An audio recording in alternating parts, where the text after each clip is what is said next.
Salut les mangadictes, c'est Mythos, j'espère que vous allez bien, bienvenue dans cette toute nouvelle vidéo réaction au chapitre 1062 de One Piece. On est de retour enfin après la pause de la semaine dernière où on s'était arrêté dans le chapitre 1061 avec Dr Vegapunk. Voilà la révélation de qui c'est, une jeune fille. Ça me paraît un petit peu bizarre, surtout qu'il y a écrit 2 sur sa veste, peut-être que c'est un robot, peut-être que c'est, je sais pas, une entité. On va voir ça, je pense que ça peut être très intéressant.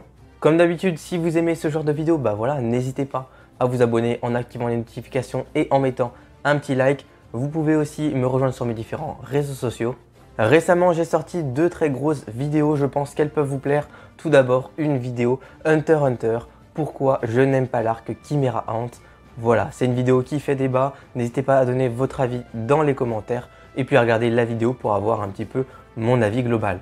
Et puis j'ai sorti un petit peu plus récemment une vidéo où je double des scènes iconiques d'animé. Voilà, c'est plutôt sympa, j'ai essayé ça même si je n'ai absolument aucune qualité, aucun talent pour ça. Voilà, le but c'est un petit peu d'apprendre, de gravir les échelons et pourquoi pas d'avoir un petit niveau à un certain moment.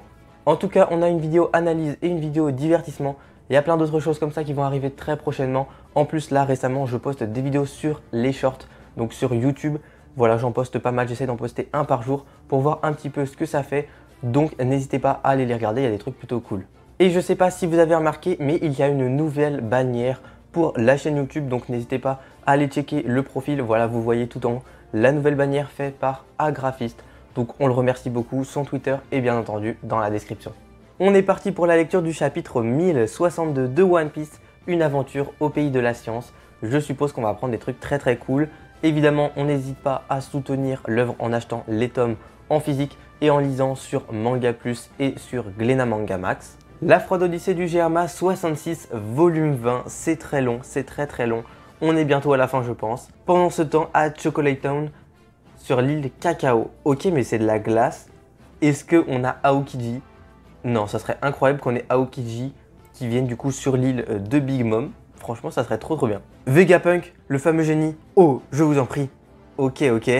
C'est vrai qu'ils étaient du coup sur le bateau. Vegapunk, je suis un grand admirateur. J'ai passé 2 ans dans votre laboratoire sur l'île natale Baltimore. Ok, trop bien. J'ai plein de trucs que j'aimerais vous montrer. Ce robot géant est incroyable. Il est combien de fois plus grand que Franky Shogun? Il faut absolument que Luffy et Chopper voient ça. Une belle femme, Vegapunk est une belle femme. Ok, de toute façon, toutes les scènes sur le bateau où là, ils vont découvrir une nouvelle île. Moi, je kiffe. C'est trop bien. En plus, on va sûrement avoir des révélations sur les fruits du démon, sur plein de petits secrets de One Piece. Et ça, c'est vraiment pépite. Attendez, je n'ai jamais entendu dire que Vegapunk était une femme, évidemment. Et l'âge qu'elle semble avoir ne correspond pas avec la durée de son activité. Évidemment, c'est parce que je ne suis pas Stella. Littéralement, le corps originel. Ok, d'accord, bon bah... Voilà, au moins on le sait, donc c'est pas le corps originel de Vegapunk, on s'en doutait concrètement. Je suis Punk 2, Vegapunk, Lilith, littéralement le mal. D'accord, donc je pense que Vegapunk, s'il a plusieurs corps comme ça, il peut être très puissant. On est sans arrêt à court d'argent pour nos recherches. Ok, ça c'est plutôt étonnant parce qu'il travaille pour le gouvernement mondial. Alors filez-moi tout ce que vous avez, argent et possession, et ensuite vous pourrez repartir. Qu'est-ce que vous dites par ce franc polaire? Puisque vous nous avez secourus, venez-nous en aide correctement. Puisque je vous dis que je ne suis pas là pour vous rendre service. Évidemment, là, ça me fait penser tout de suite à Trailer Bark, parce que concrètement, à Trailer Bark, ils rentrent dans le château, ils se font accueillir, même s'il y a un plan un petit peu derrière ça. Et là, on a quelqu'un qui vient de les sauver, mais qui justement va les racketter. Et je trouve que c'est assez drôle que du coup, on n'ait pas la même chose que tout le temps. Dès le départ, aucun bateau ne peut pénétrer dans cette zone maritime. Ils finissent tous coulés par ces Sea Beast Weapons. Oh. Ok. Vegapunk, il rigole pas. Ils sont incroyablement bien faits. Et du coup, tout ça, c'est des robots. Parce que du coup, on avait le requin la dernière fois. Ok, ils sont vraiment incroyables. C'est un autre niveau que Franky, même si Franky, techniquement, lui fait pas d'animaux. Il fait plus des créatures, des cyborgs. Là, c'est très bien fait. C'est très bien fait. C'est eu les Sea Beast Weapons sans sas. La peur est toujours une méthode efficace. Incroyable Franky, bah du coup qui est dans le paradis pour lui. Lilith, qu'est-ce que tu fous? Encore en train de piller? T'es une scientifique, mais tu n'as aucune fierté. Ferme-la Shaka, tu crois que la fierté va remplir nos caisses. Ok, donc est-ce que c'est une autre version de Vegapunk? On va voir ça. Premièrement, ces types-là ne vont pas se rendre gentiment. C'est l'équipage de Chapeau de Paille, celui qui est devenu empereur il y a quelques jours. Ok, donc ils sont au courant, ça c'est plutôt bien. Même si c'était le cas, t'as commis une erreur. Une erreur, ils sont entourés, ils n'ont nulle part où fuir. Non, tu les sous-estimes. Regarde l'épéiste qui est sur le pont. Oh! Ok, vas-y, montre-moi, montre-moi. 16 € le chasseur de pirates. Moi, ça me fait toujours rire parce qu'il a encore son titre de chasseur de pirates, alors que techniquement, c'est plus du tout un chasseur de primes. Sa prime vaut 1,111 milliard de berries. La raison pour laquelle il garde son calme, c'est parce que de là où il est, il peut te tuer en un instant. Incroyable, Zoro qui est déjà prêt à dégainer là, incroyable. Et pour ce qui est de la femme derrière lui, c'est la même chose. Je te présente Nico Robin, l'enfant démoniaque. J'ai avec moi un grand nombre de Sea Beast Weapons. Un bon combattant doit d'abord savoir quel ennemi il faut abattre en premier. Réfléchis-y. Alors les idiots en train de s'amuser étaient un leurre. J'ai baissé ma garde. Non, c'est clairement pas un leurre. Ils sont juste trop bêtes. Et Vegapunk, j'aurais une demande. Ça te dérange pas? Il est incroyable. Zoro magnifique. Aucun problème, fais-les venir. Cet équipage m'intéresse. Punk 1, Docteur Vegapunk Shaka. Littéralement la justice. Ok. Pour moi, c'est pas le Vegapunk originel. Pour moi, l'original, c'est le 0. S'il est toujours en vie, peut-être qu'il a gardé sa conscience. Peut-être que sa conscience est encore en vie et qu'elle est dispersée dans les différents prototypes. Ou peut-être même qu'il reste juste le cerveau, je sais pas. Ou peut-être même, encore une théorie, que le corps est totalement inapte. Enfin, genre, il peut plus marcher, il peut plus réfléchir, il peut plus rien faire. Et que, en fait, c'est juste la conscience qui vit. Alors, t'es déjà venu ici quand j'étais petite, mais c'était un simple laboratoire. Et pourquoi t'as voulu revenir alors? En fonction de ce qu'il répondra, je devrais peut-être le tuer. Mon père, Vegapunk en a fait un cyborg. Un trop cool. Ok. Aujourd'hui, il n'a pas la moindre conscience humaine. Il ne sait même pas qui il est. Il n'est plus qu'une arme sur un corps de chair. Ok. Ok, Jewelry Bonnie, fille de Kuma. Ça, c'est incroyable. Ça, c'est incroyable. Moi, je pensais que c'était peut-être sa mère, que sa véritable apparence, c'était l'apparence vieille. D'accord, et donc c'est finalement sa fille. Ça, c'est plutôt cool. C'est une bien vilaine histoire, je ne lui pardonnerai pas. Je suis désolé pour toi, Boogie. Bonnie, ok, incroyable. C'est la surface, Chopper avec son petit chapeau qui me termine. Super, trouvons un resto. Au fait, c'est vrai, j'ai rencontré Sabo à Marie-Joise. Mais bon, on verra plus tard. Ok, elle a pas l'air d'être au courant de ce qui s'est passé. Mais elle a vu Sabo, peut-être qu'elle a eu des petites informations. C'est quoi tout ça? Un robot géant? Waouh! Non, c'est trop... La case est magnifique.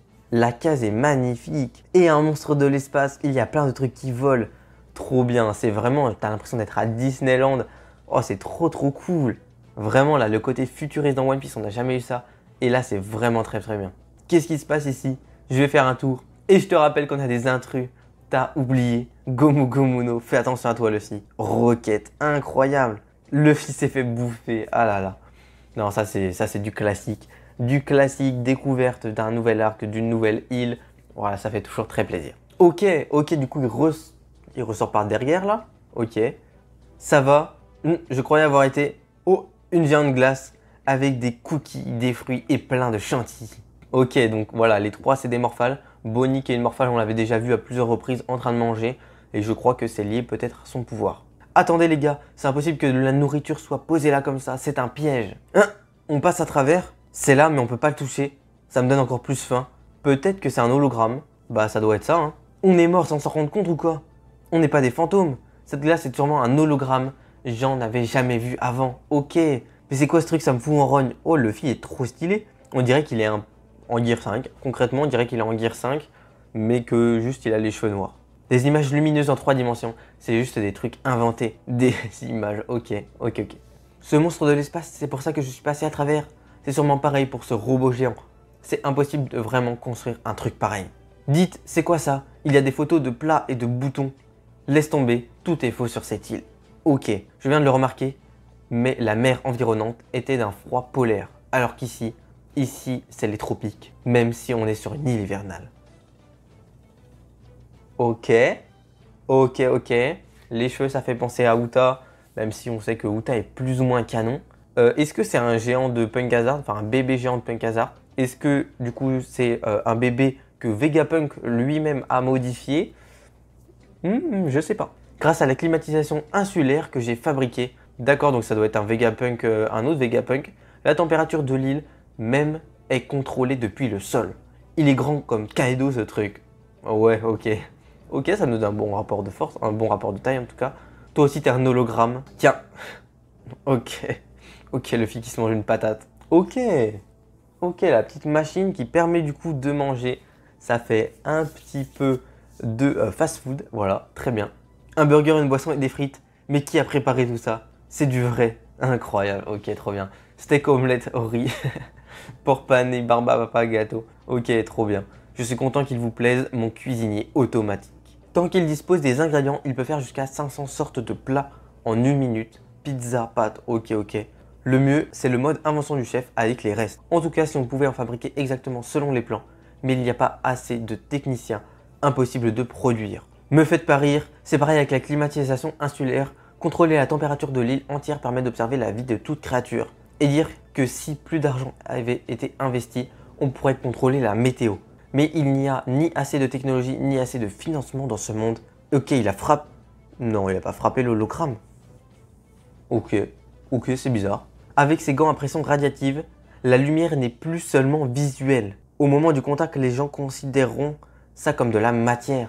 Elle est là ou pas, celle-là? D'accord, donc on a une autre forme de Vegapunk, mais on n'a que des filles pour l'instant. Celle-là, c'est pas là, à vous de décider. Je dirais même que les notions appartiennent au passé. Et donc, qui es-tu au juste? Moi, je ne suis qu'un contractuel, injustement surnommé le scientifique de génie.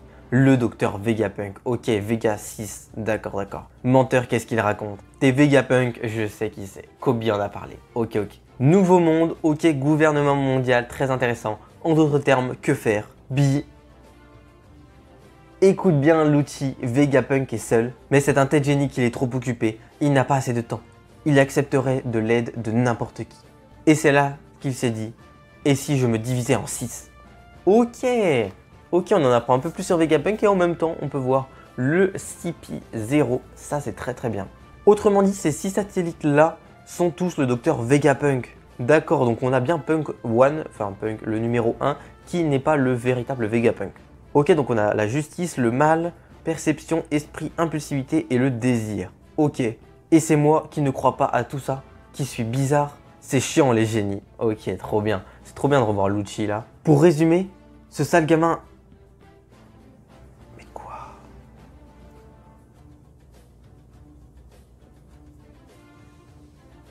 Ok, mais c'est pas le Kuma... Kuma? Est-ce que c'est Kuma ou est-ce que c'est un autre? Parce qu'il a des ailes. Oh non, j'ai capté. Oh, c'est un séraphin. Un séraphin Kuma. Incroyable. Pour résumer, on rend ce sale gamin à Egghead avec pour mission d'éliminer tous les Vegapunk. Quoi? Mais attends, mais c'est pas Vegapunk qui a créé les séraphins? Ça veut dire que Vegapunk a créé les séraphins et du coup le CP0 va utiliser un des séraphins pour tuer tous les Vegapunk. Son laboratoire est rempli de choses précieuses, donc tout en y faisant attention. Cyberpol, Aegis, Zero, les assassins masqués, Kaku, Lucci et Stussy. Incroyable. Alors comme ça, on va en finir avec l'homme le plus utile du monde.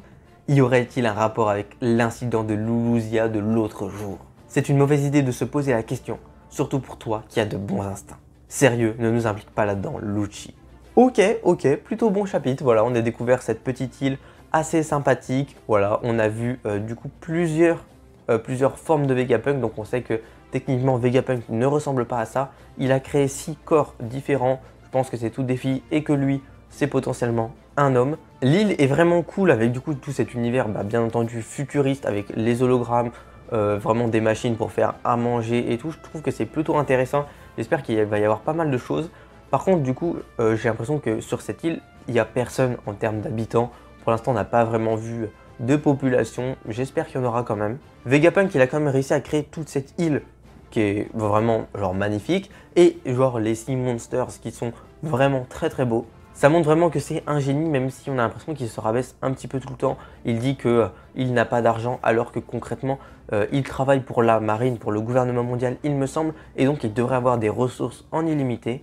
Là-dessus, je comprends pas trop. On a l'impression que finalement, peut-être qu'il s'est fait capturer, qu'il travaille pas vraiment pour eux. Peut-être qu'il n'en a pas envie. Je sais pas, je pense qu'il y a quelques petites intrigues à aller chercher. Mais là, ça se finit très bien. C'est vraiment intéressant. On voit en effet le CP0. On a 3 membres, Kaku, Stussy, et du coup Lucci qui viennent avec le Séraphin Kuma.